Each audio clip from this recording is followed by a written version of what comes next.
The planet Veldris Prime was known as the heart of the Galactic Council. It was beautiful, blue skies, tall glass towers, and peaceful parks floating above the clouds.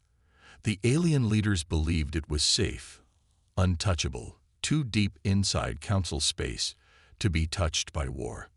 They were wrong. Eric Kane stood inside the command deck of the Vengeance.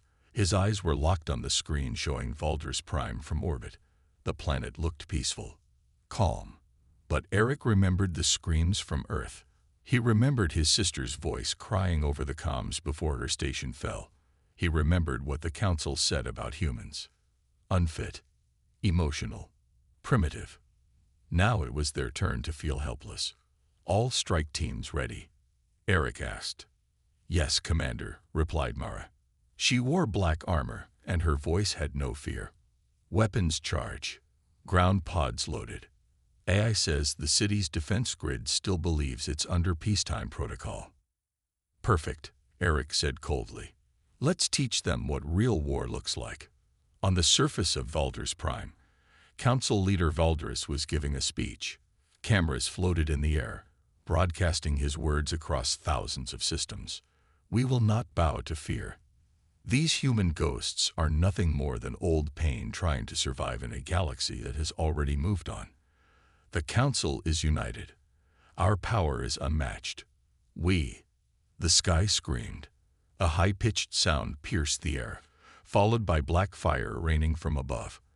The clouds ripped open, and strange black pods fell like thunder, hitting the surface in seconds. People screamed. Buildings exploded.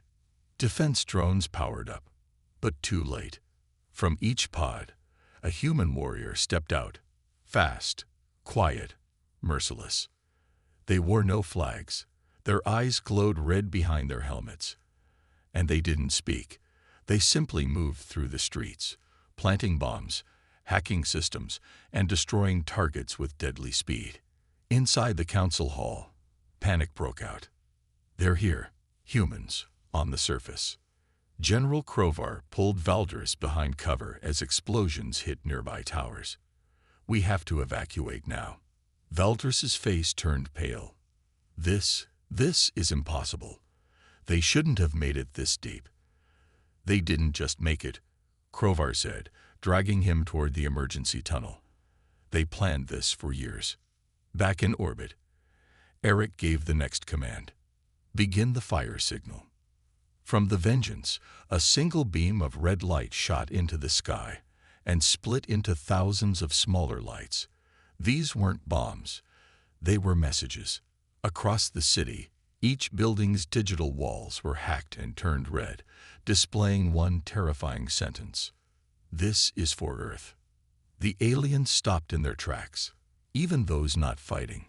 Scientists, children, elders could feel the meaning behind those words. It wasn't just war. It was revenge. In the Council hall, Veldris tried to board his escape ship, but found his path blocked. Standing in the smoke, holding a black rifle, was Mara.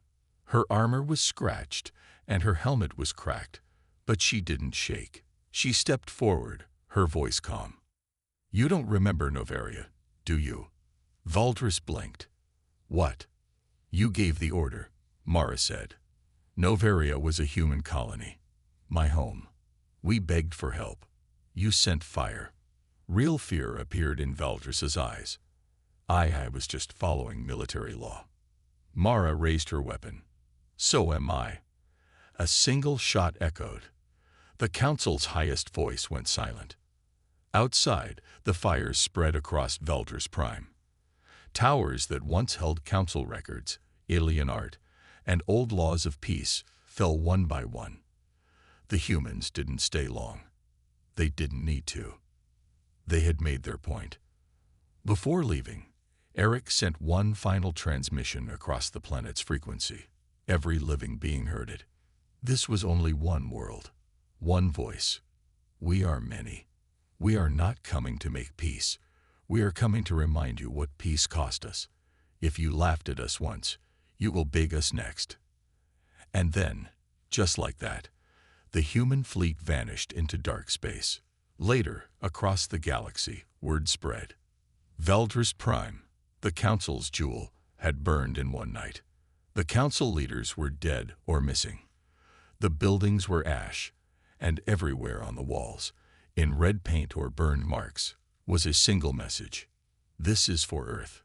Alien news systems fell into chaos. Some leaders surrendered without a shot. Others tried to hide, moving planets, changing names, wiping history. But it was too late. The humans were no longer a joke.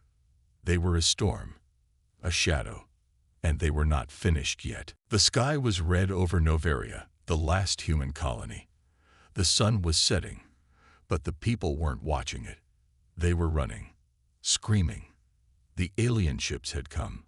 Commander Elena Ward stood on top of the colony tower, holding a rifle in one hand and a radio in the other. Smoke rose behind her. She could hear explosions. She could hear children crying. But no one was coming to help. "All units, hold your positions," she shouted. "Protect the evac ships at all cost." Down below, alien soldiers were marching across the fields. They wore dark green armor and moved like machines. The Tragan Empire, cold, cruel, and known for wiping out anyone they thought was weak. And humans, they were always seen as weak. A Tragan warlord named Vrex stood on the deck of his floating carrier. His claws clicked against the control table. "Begin final sweep," he ordered. "Leave no human standing."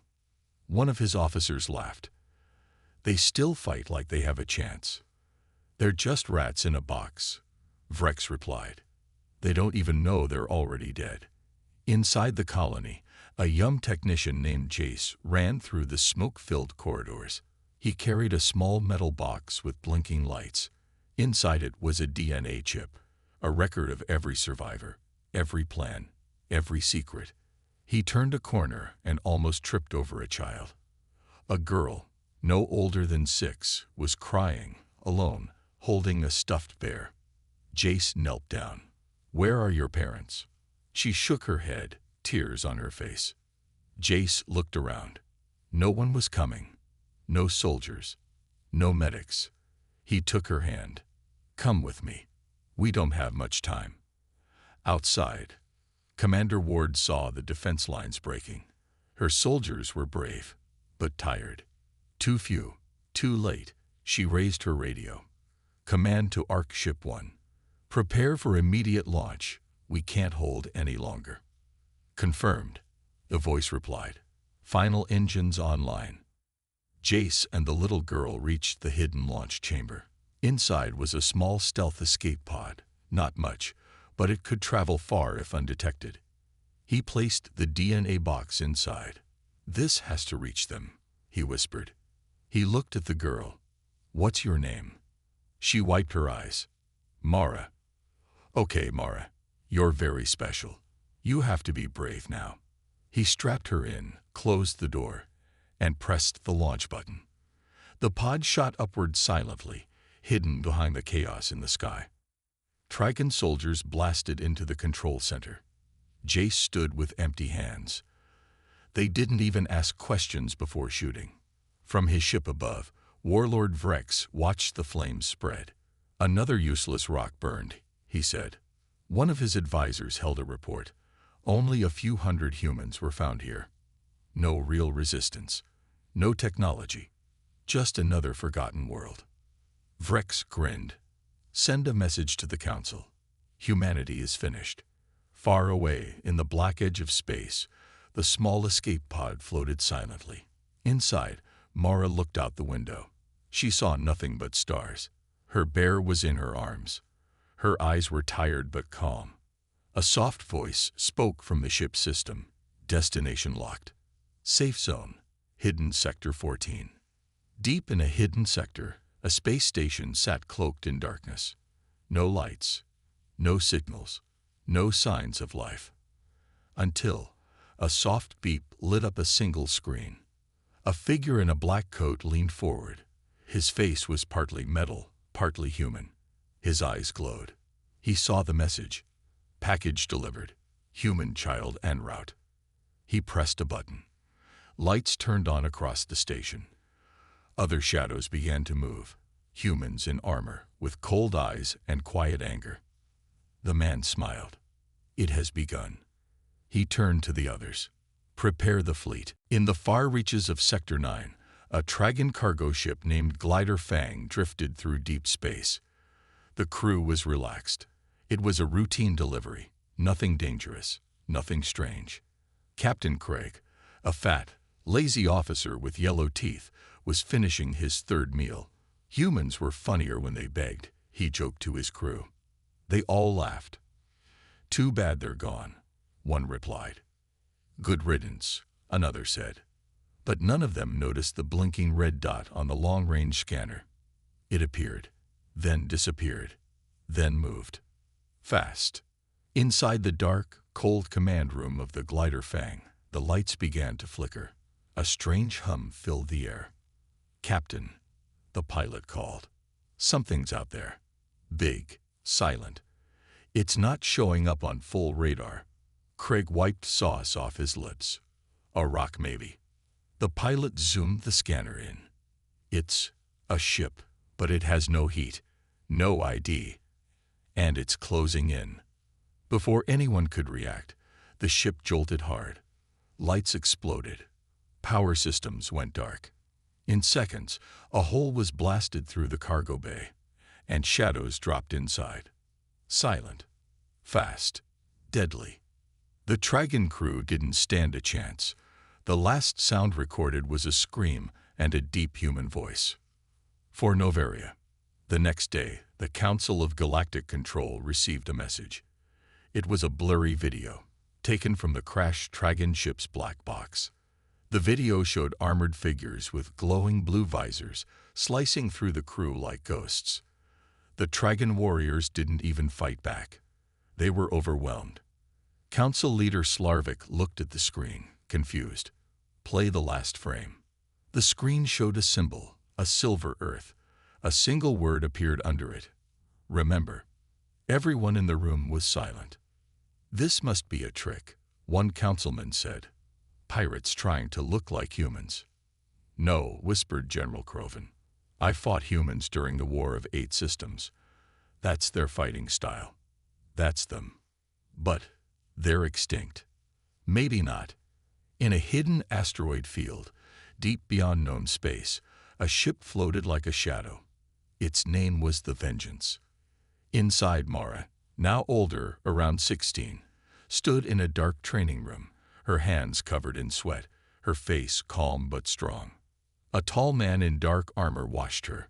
His name was Eric Kane, once a soldier, now a leader of ghosts. You're improving, he said. I want to be ready, Mara replied. You will be. She looked at him. Do they know we're coming? Eric looked at a screen showing star charts filled with red marks. Not yet, but they will. Back at the Council's war room, fear spread like a virus. Reports were coming in from all over the galaxy. Ships gone missing. Outposts destroyed. Fleets vanishing without warning. They're not attacking major cities, said a nervous Tragan officer. They're hitting supply lines, comm stations, fuel reserves. They know exactly where to strike, added another, like they've been watching us. General Croven stood up. We made a mistake. We thought we finished them off. But they've been hiding, planning, waiting. Council leader Slarvik slammed his fist on the table. Send a full fleet to the outer sectors. Find them. Destroy them. But someone in the room whispered, and what if we can't? On a rocky moon, a group of alien mercenaries found what looked like a destroyed human outpost. It was empty, quiet, dead. They moved in, scanning for life. One of them, a young scout, touched a cracked wall and triggered a hidden message. A hologram appeared. It showed Earth burning, cities falling, humans dying. Then the message changed. It showed the same cities, rebuilt, humans training, ships being built in silence, and one sentence appeared across the stars. They laughed at us. Now we make them pay. The mercenaries ran, but none of them made it back. In a secret meeting aboard the Vengeance, Eric Kane stood before his people. Hundreds of humans, soldiers, hackers, pilots, all trained in the dark. "They think we're shadows," Eric said. "They think we're ghosts. Let them." Cheers echoed in the hall. "They wiped out our homes. They killed our families. Now they fear our return. And they should." He looked at Mara, standing tall beside him. "From this moment," he shouted, "the galaxy will remember what it means to make humans bleed." The room fell silent as Eric gave the final order. "Begin Phase 2. No more hiding." The message had been clear. "We are the ghosts of Earth." It echoed across every system, every screen, every mind. The aliens who once mocked humanity now met in fear behind closed doors. Their empires, once proud and powerful, had cracks in them now. They were afraid of the shadows. And worse, they were afraid of a name they believed was dead. Human. On the planet Vexor Prime, the Galactic Council held a secret emergency session. No media, no outside communication. Just fear and panic inside a giant round hall guarded by war machines.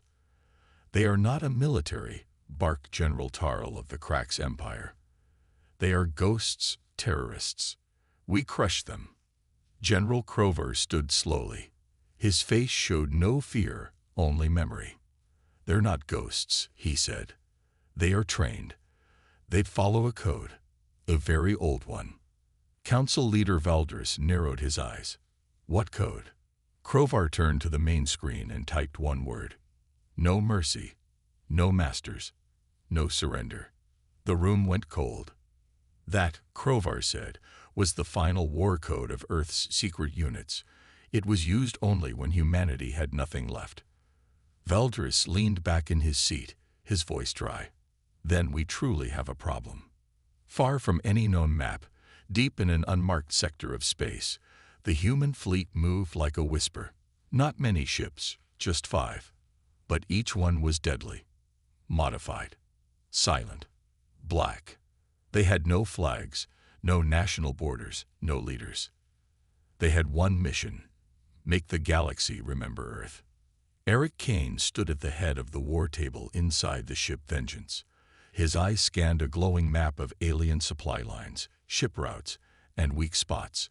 Around him stood 5 commanders, each one human, each one trained in a different kind of destruction. Mara entered the room quietly. She wasn't a girl anymore. She was a soldier now, wearing her armor with calm pride. Her eyes burned with the same fire Eric once saw in her parents, long ago on Noveria. She placed a small chip on the table. "From the latest strike," she said. "Data pulled from their military mainframe. Their fleets are split. They're afraid to gather in one place." Eric smiled for the first time in weeks. "Then it's time we remind them what unity looks like." At the edge of Sector 9, a Tragan battleship called Hammerlight received a strange signal. It was music, old Earth music, slow, deep, haunting. A woman's voice sang words none of the aliens understood, but it made them uneasy. It felt angry, sad. Then came the attack. The Hammerlight didn't see where the missiles came from. Its shields collapsed in seconds. The engines shut down. In the chaos, black ships appeared like nightmares, surrounding the Tragan warship like wolves around a dying animal. Human troops entered the ship fast and clean. They didn't kill everyone. They left only one alive, a captain. Pinned to the wall near him was a message written in Earth Standard. "This is for the screams you ignored." Panic spread. Aliens began to fear their own shadows. Reports came in of fake human sightings, ghost signals, explosions in empty bases. Some were real, some were not. That was the power of fear. It spread faster than ships could fly. The Council sent fleets to known hiding places. They found nothing. They offered peace talks. Silence. They begged. And then came the message, broadcast in one voice, across all networks again. This time, it was Eric Kane himself. His face was older, marked by war, but his voice was steady, cold. You burned our skies. You poisoned our oceans. You turned our children to ash. Now, you call us ghosts. That's fine. Ghosts have no rules. Ghosts have no borders. Ghosts do not forget. We will remind you what you destroyed. You killed humanity. Now, humanity is reborn in fire. The screen went black, and then the attacks grew louder. Mara sat alone in her chamber, staring at an old photograph. Her family, smiling on Noveria, before the fire came. Eric entered quietly and sat beside her. You still carry them with you, he said, nodding at the picture. She didn't look up. Every day. You ready for what comes next? Mara finally looked up. Her voice didn't shake. Yes, but I have one question. What is it? Why do we never take prisoners? Eric stared at her, then at the wall covered with names of lost human cities. Because mercy is what they never gave us, and they need to learn what it feels like to beg. The galaxy had laughed at humanity once. They mocked Earth's music. They joked about Earth's slow ships. They called humans soft, emotional, weak. Now those same species jumped at every sound. They stopped trusting each other. They feared the shadows more than they feared their own gods. The war code had returned, and it had no interest in peace. The galaxy went silent. After Valder's Prime fell, the alien empires that once laughed at humans were now whispering in fear. Their leaders hid deep underground. Their fleets moved in panic. Worlds that once celebrated the fall of Earth were now deleting old records, trying to hide their part in it. But the humans remembered. Every insult, every burned colony, every child left screaming in the smoke. Eric Kane stood on the deck of the Vengeance, watching the stars. Behind him, the entire human fleet floated, ships built in silence, powered by rage and forgotten tech. Once, they had nothing. Now, they had everything. Report, Eric said calmly. Mara walked up beside him. Her armor was still scorched from Valder's Prime, but her eyes were sharper than ever. 7 council worlds have surrendered. 3 begged for peace. 2 are offering tribute. Eric didn't blink. And the rest? They're trying to run. A small smile touched his lips. Let them. There's nowhere left to hide. On the planet Garn, one of the last free council leaders was speaking to a crowd. These humans must be stopped, he shouted. They are a virus, a curse. They were weak once. They can be weak again. We must rise before it's too late. Suddenly, the sky turned black. Garn's twin suns vanished behind a shadow. The crowd looked up in fear. It was a single human ship, massive, shaped like a dagger, stretching across the sky. A voice echoed from it, so loud it shook the ground. We are the ghosts you made. We are the fire you fed. And now, we are your rulers. Then came silence. The Garn leader turned and ran. No one followed him. His own people dropped their weapons and fell to their knees, not because they were ordered to, but because they believed the war was already lost. Inside the Vengeance, Eric opened a private file. It was old, recorded years ago on Earth, before the fall. His younger self was speaking on the video, hopeful and smiling. If we fall, the young Eric said, let our memory be a warning. If we survive, let our rise be a lesson. He closed the file and turned to Mara. It's time. She nodded. You really want to do this? They need to hear it, he said. All of them. Across the galaxy, every screen blinked to black. Every signal, every frequency, every data stream was suddenly taken over by a human transmission. Then Eric Kane appeared. He wore no armor, no medals, just a plain black uniform, with Earth's broken symbol behind him. His voice was calm, cold, heavy. To every species who thought our end was a joke, look around you now. You destroyed our worlds. You called us beasts. You made us beg, and then you laughed. But we do not beg anymore. We do not ask. From this day forward, the galaxy belongs to us. You can kneel and serve, or stand and fall. There is no third option. This is not conquest. This is balance. This is justice. Then the screen went dark. Panic spread like wildfire. Entire fleets dropped their weapons before the humans even arrived. Planets lit up with surrender codes. Some aliens chose death over slavery. But others swore loyalty. They offered ships, soldiers, secrets, just for a chance to survive. And the humans accepted, not with kindness, but with control. They didn't kill everyone. They didn't need to. All they had to do was rule. On the bridge of the Vengeance, Mara watched the stars. "We did it," she whispered. Eric stood beside her, quiet. "Did we?" he asked. She looked at him. "We're not running anymore. The galaxy fears us. But what did we become to get here?" She didn't answer. Because they both knew.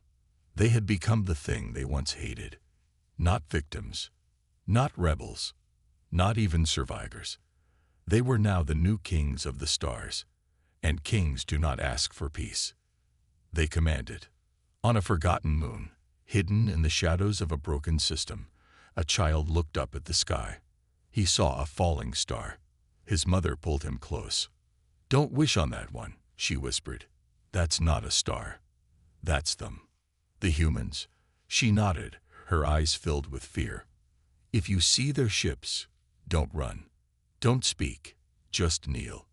And so, the galaxy changed. Where there was once laughter, there was silence. Where there was once power, there was fear. And in the center of it all, standing alone among the stars, were the last humans, burned, broken, and reborn as rulers. They were no longer asking for a seat at the table. They had taken the whole damn table. Because in the end, they laughed at humanity. "Now we rule the stars."